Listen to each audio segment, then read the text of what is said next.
Liz Cheney, we had a miscommunication with Liz Cheney. She will join us on Monday on the Steve Malzberg Show. She will kick off the show with us on Monday, and by then, of course, we'll know a lot more about what's going on with the Malaysian airline. I do want to change topics as we welcome back Rick Ungar and C. Edmund Wright. I want you to watch part of the testimony from Jonathan Turley yesterday before Congress.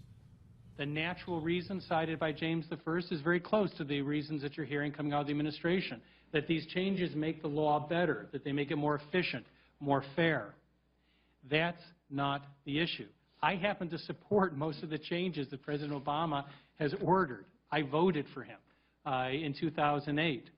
This is not a question of what should be done. It is a question of how it should be done, and more importantly, who should do it. All right, Jonathan Turley, one of the foremost constitutional scholars in the country, voted for Barack Obama, says he likes Barack Obama, says he actually favors what he's trying to do, but he's not the one to do it. And, Edmund, he compared him to King James and with the line of reasoning for unilaterally doing things. And that was, to me, that was quite significant. Yeah. King James, does that mean that we're going to have the Barack Obama Bible coming out? No, that's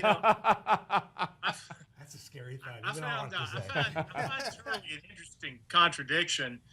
He's clearly a liberal. He's also clearly a constitutional scholar and a historian. And I understand that he wants these policy goals. What really kind of miffed me about that, well, first of all, we're in a bizarro world. Jonathan Turley, says this is a good idea, and Mark Levin says it's a bad idea. But anyway, Jonathan Turley talking about having a lot of respect for President Obama, and yet clearly now he says Barack Obama needs to be reined in.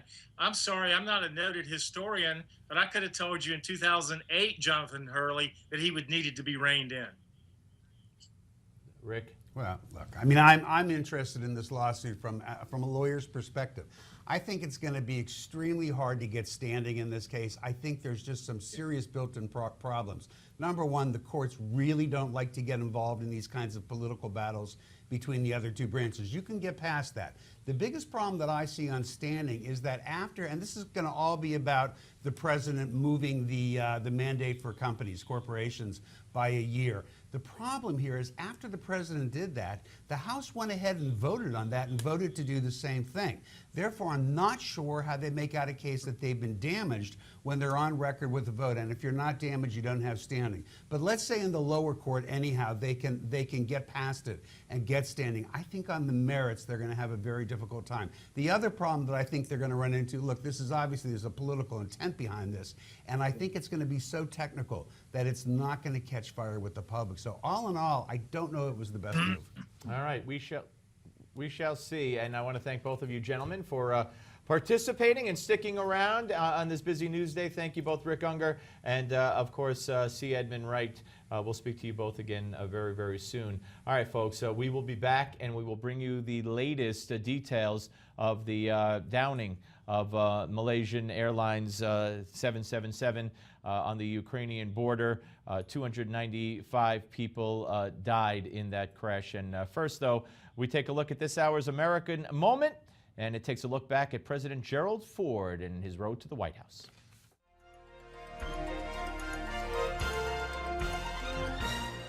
I shall resign the presidency effective at noon tomorrow.